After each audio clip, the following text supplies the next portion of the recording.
स्वागत है आप सभी का। और आज हम लोग स्टार्ट करने वाले हैं क्लास 11th का चैप्टर नंबर 2 यानी कि unit and dimension. Chapter number 1 already हम लोग कर चुके हैं, इसका नाम है आपका mathematical tools. For your information कि आप हमारे चैनल से इस कोर्सेज को पढ़ सकते हैं। पहला आपका है थर्मोडायनामिक्स, जो कि क्लास 11th में आप लोगों को पढ़ना है। कंप्लीट कोर्स आपको मिल जाएंगे प्लेलिस्ट में। इलेक्ट्रोस्टैटिक्स के 2 कोर्सेज आप पढ़ सकते हैं, chapter number 1 and chapter number 2 class 12th के लिए है। फिर मैथमेटिकल टूल्स, ये आप बोल सकते हैं ये सभी के लिए है, आप पढ़ सकते हैं यहाँ से। क्लास 10th का भी फिजिक्स आप यहाँ से पढ़ सकते हैं। और जो हमारा अपकमिंग कोर्सेज है ये क्रैश कोर्स क्लास 12th के लिए फिजिक्स के लिए, ठीक है। ये क्रैश कोर्स जिसमें हम क्वेश्चंस सॉल्व करवाएंगे, क्वेश्चन बैंक के लेकर, और इम्पोर्टेंट क्वेश्चंस थ्योरी भी आप लोगों को दिया जाएगा। तो ये आपका अपकमिंग है जो काफ़ी जल्द ही शुरू होने वाला है, और ये 1-2 महीने में ये चीज़ें सारी की सारी खत्म हो जाएगी क्रैश कोर्स से रिलेटेड। तो ये हमारे सारे कोर्सेज हैं, आप दूसरों को भी बता सकते हैं और खुद भी यहाँ पर इसका आनंद ले सकते हैं, पढ़ सकते हैं। आइए आज हम लोग स्टार्ट करते हैं यहाँ पर यूनिट एंड डायमेंशन, ठीक है। यूनिट डायमेंशन में हम लोगों को जो स्टडी टेबल है यानी कि क्या क्या पढ़ने हैं इसमें, अगर आप यहाँ पर देखेंगे तो पहले हम लोग पढ़ेंगे फिजिकल क्वांटिटी के बारे में, जो कि बेसिकली 2 तरह के होते हैं, एक है फंडामेंटल और दूसरा है डेराइव्ड फिजिकल क्वांटिटी। उसके बाद हम लोग सीखेंगे कि मेजरमेंट आखिर होता क्या है। फिर हम देखेंगे थर्ड में आपका यूनिट एंड प्रॉपर्टी, यूनिट क्या है और उसके क्या क्या खासियत है, प्रॉपर्टीज क्या है। फिर हम लोग देखेंगे डिफरेंट सिस्टम ऑफ यूनिट, अलग अलग यूनिट के सिस्टम कौन कौन से हैं जो यूज किया जाता है, और रिसेंटली किस तरह के सिस्टम यूज किए जाते हैं पूरी दुनिया में। आगे हम लोग देखेंगे एसआई प्रीफिक्स, ये वो है जो इंटरनेशनली कुछ चीज़ों को प्रीफिक्स किया गया, ठीक है, कुछ चीज़ों का नाम दिया गया 10 के पावर को, ये हम देखेंगे। जैसे कि यहाँ पर आप लोग बचपन से पढ़ के आए होंगे और यहाँ पर डेसी सेंटी मिली, तो ये वाला जो है ना इसमें हम लोग देखेंगे थोड़ा बढ़ा के। फिर आगे हम लोग पढ़ेंगे डायमेंशन के बारे में, और फिर आएगा यूजेज ऑफ डायमेंशन, डायमेंशन का यूज हम लोग किस तरीक़ा से करते हैं। तो ये आपका कोर्स पूरा का पूरा स्टडी टेबल हो गया इस चैप्टर का। आइए हम लोग आगे बढ़ते हैं और स्टार्ट करते हैं फिजिकल क्वांटिटी से। पहले देखिए फिजिकल क्वांटिटी होता क्या है। देखिए physical quantities is a term that define frame and describe the laws of physics. देखिए फिजिकल क्वांटिटी एक टर्म होता है, ठीक है। टर्म जैसा कि टर्म क्या होता है, तो टर्म होता है ना कि किसी भी चीज़ को डिफाइन के लिए जिस वर्ड का हम लोग यूज करते हैं, इस्तेमाल करते हैं। जैसे कि आपका नोटबुक होगा और नोटबुक का जो विड्थ है उस विड्थ के लंबाई को पता करने के लिए आप लेंथ टर्म का यूज करते हैं, ठीक है। तो ये लेंथ आपका फिजिकल क्वांटिटी हो गया। आप किसी चीज़ को नापने के लिए अगर तराजू से नापते हैं तो वो मास आता है, तो आप मास का इस्तेमाल करते हैं। फिर आप वेलोसिटी का इस्तेमाल करते हैं। तो जिस फिजिकल क्वांटिटी क्या है, एक टर्म है जो डिफाइन करता है फ्रेम को, ठीक है, और डिस्क्राइब करता है लॉ ऑफ फिजिक्स को, फिजिक्स के लॉ को डिस्क्राइब करता है जिस टर्म का इस्तेमाल करते हैं। देखिए आप ये समझ सकते हैं यहाँ पर, जैसे मान लेते हैं कि एक बस ड्राइवर है, ठीक है, या फिर आप पूरे बस को मान लीजिए, बस में कंडक्टर है, खलासी है।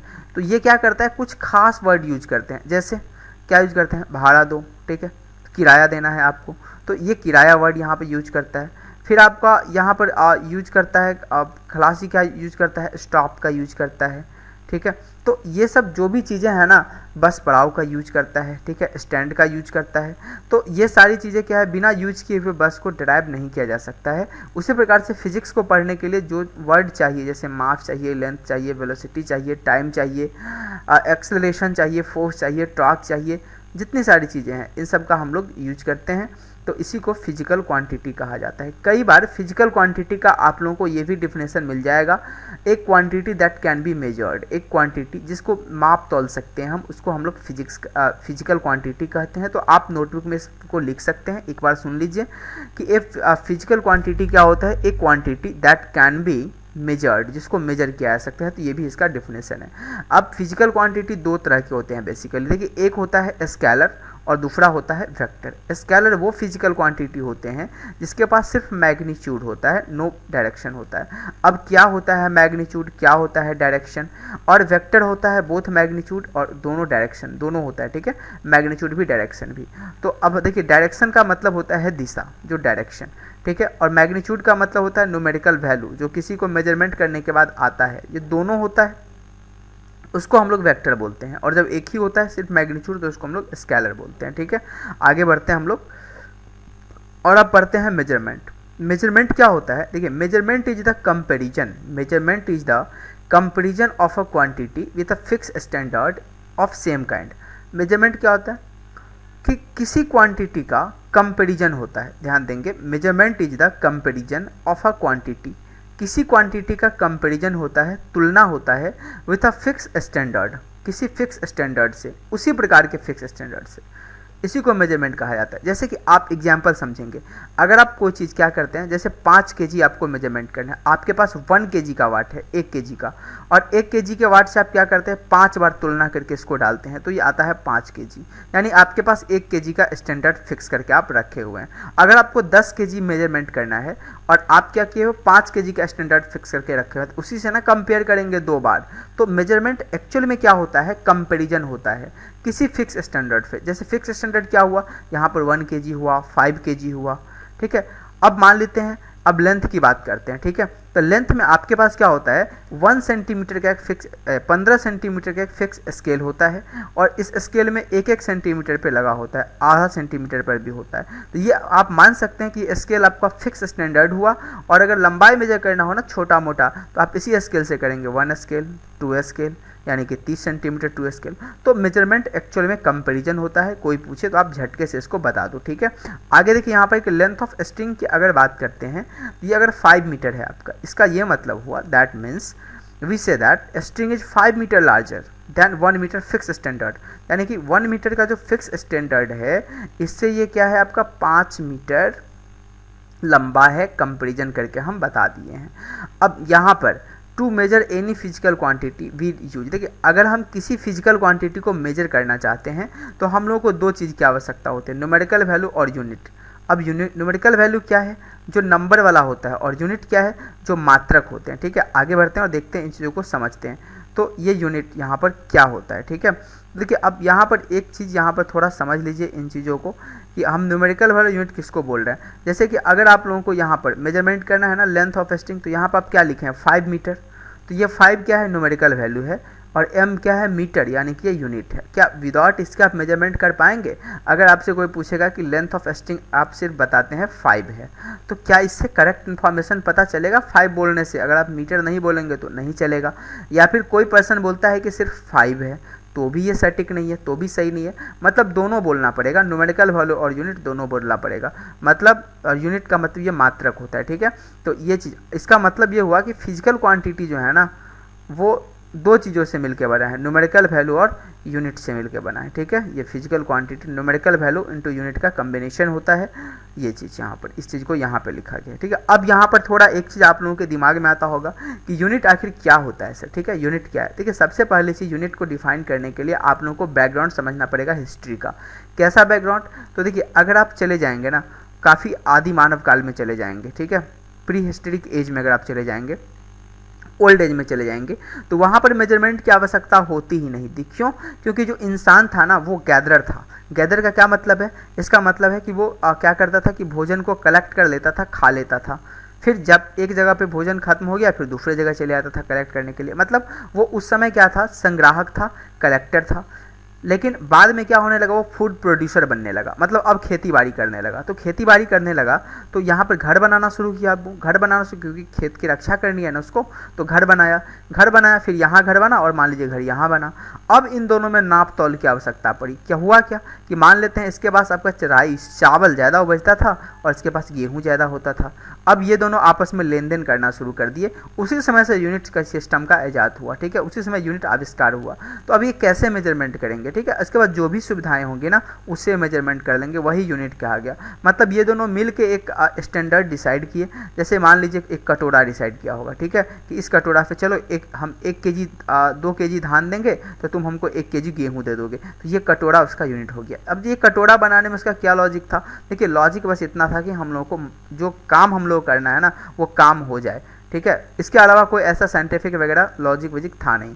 और ये चीज़ें क्या हो गई, स्वीकार किया गया इन दोनों के द्वारा। तो इसीलिए देखिए यूनिट क्या होता है ना, ऐसा होता है कि a unit is the arbitrary accepted standard. मतलब यूनिट क्या है, आर्बिट्ररी का मतलब अपने मन से, आर्बिट्ररी का मतलब क्या होता है, अपने मन से स्वीकार किया गया है ये, इस पर किसी का कोई दबाव नहीं चला कि आपको क्या लेना है, जिसको जो मन आया। इंसानी जो दुनिया है अलग अलग है, अलग अलग लोकेलिटी पर अलग अलग यूनिट सिस्टम आपको देखने को मिल जाएंगे। तो आर्बिट्ररी एक्सेप्टेड स्टैंडर्ड का मतलब हो यही फिक्स चीज़ें, जो ये कटोरा की बात कर रहे हैं, ठीक है। That is use to define the physical quantity, जो फिजिकल क्वांटिटी को डिफाइन करने के लिए इस्तेमाल किया गया, उसी को क्या बोला गया, आपका यूनिट बोला गया, ठीक है। अब अगर आप जैसे कि मास ऑफ बॉडी, तो यहाँ पे कैसे मेजरमेंट करेंगे, 8 kg। तो ये 8 क्या है, इसको न्यूमेरिकल वैल्यू या फिर मैग्नीट्यूड बोलते हैं, और kg को हम लोग क्या बोलते हैं, यूनिट बोलते हैं। यानी कोई भी फिजिकल क्वांटिटी बनता है न्यूमेरिकल वैल्यू और यूनिट के कम्बिनेशन से बनता है, ठीक है। तो यहाँ पे P = NU भी कई बार पूछा जाता है, यानी फिजिकल क्वांटिटी को numerical value into unit. Non numerical value unit constant है, तो देखो ये क्या हो जाएगा ना, U नीचे चला जाएगा, कॉन्स्टेंट बाई U। इसका मतलब है कि N इन्वर्सली प्रोपोर्शनल होगा यूनिट का, मतलब यूनिट अगर बड़ा होगा तो न्यूमेरिकल वैल्यू क्या होगा, छोटा होगा, और अगर यूनिट छोटा होगा तो न्यूमेरिकल वैल्यू बड़ा होगा। अब यही बात लिखा गया है, larger the unit lesser the numerical value. अगर आपका यूनिट बड़ा होगा ना तो आपका जो न्यूमेरिकल वैल्यू होगा छोटा होगा। जैसे आप एग्जाम्पल समझ सकते हैं, मान लेते हैं आपके पास 5 kg हम लिख रहे हैं, ठीक है। देखिए ये 5 kg, थोड़ा सा आप ध्यान देंगे इस पर, ये 5 kg। अब ये किसके बराबर होगा, ये आ जाएगा 5000 ग्राम के, यानी कि 5000 ग्राम के बराबर ये आ जाएगा। आप ये आपका 5000 ग्राम है।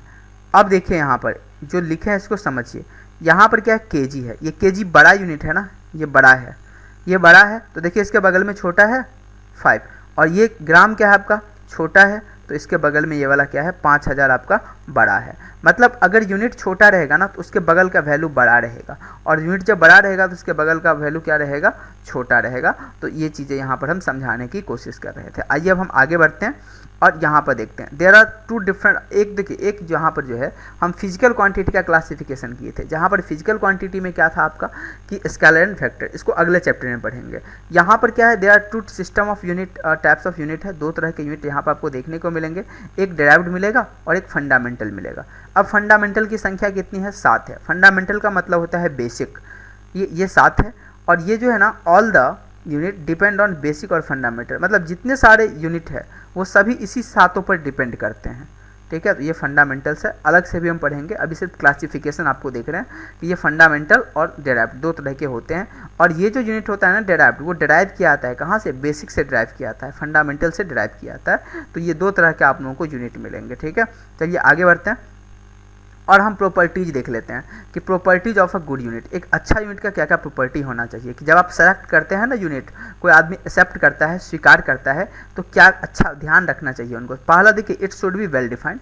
पहली चीज़ें है कि आप जो भी ला रहे हो ना मार्केट में, यूनिट को स्वीकार कर रहे हो ना, ये वेल डिफाइंड हो, अच्छे तरीक़ा से परिभाषित होना चाहिए, ऐसा नहीं कोई कन्फ्यूजन छोड़ दो। दूसरा क्या है, it should be a proper size, इसका साइज क्या होना चाहिए, प्रॉपर होना चाहिए, ठीक है। ऐसा नहीं कि इतना बड़ा बना दो इसको कैरी करना मुश्किल हो जाए। और दूसरा एस्पेक्ट यहाँ पर ये चीज़ है कि अगर आप इतना भी बड़ा यूनिट मत बना दो, ठीक है, कि उसका जो यूज है ना काफ़ी डिफ़िकल्ट हो जाए, ये यहाँ पर कहने का मतलब है। फिर यहाँ पर क्या है, it should be easily available, और जो भी यूनिट बनाते हो आप वो इजीली अवेलेबल होना चाहिए मार्केट में। ऐसा नहीं कि ये लोगों तक पहुंच से दूर हो तो वो इन सिस्टम ऑलरेडी क्या होगा, ख़त्म हो जाएगा। तो ऐसी चीज़ें नहीं बनानी है। चौथा क्या है, it should be invariant with time and place. अब ये ऐसा आप बनाओ, यूनिट सिस्टम ऐसा बनाना है जो समय और जगह के साथ साथ बदले नहीं, अगर बदल जाएगा तो दिक्कत हो जाएगा, ठीक है। क्योंकि आप अपने यहाँ से सामान को तौल के ले जाएंगे और कहीं और ले जाएंगे तो प्लेस बदल गया, टाइम बदल गया, तो वो चीज़ें बदल जाएगी। तो ऐसा नहीं करना है। फिर क्या है, it should be not change with change in temperature, pressure, humidity. मतलब क्या है कि यूनिट आप ऐसा बनाओ जिसका ना ही टेम्परेचर पे कोई असर पड़े, ना ही प्रेशर से कोई असर पड़े, और ना ही ह्यूमिडिटी यानी कि नमी से कोई असर पड़े। तो ये 5 चीज़ है जो इंपॉर्टेंट पॉइंट है, जो प्रॉपर्टीज ऑफ यूनिट के लिए ज़रूरी है, ठीक है। ये चीज़ आप तो आज के लिए इतना ही आपका, कि आज जो हम लोग इंपॉर्टेंट चीज़ यहाँ पर है। लेक्चर नंबर 2 में हम लोग पढ़ेंगे डिफरेंट सिस्टम ऑफ यूनिट, और फिर एसआई सिस्टम के बारे में पढ़ेंगे, यानी कि फंडामेंटल के बारे में पढ़ेंगे। एसआई प्रीफिक्स भी यहाँ पर हम लोग स्टडी करेंगे।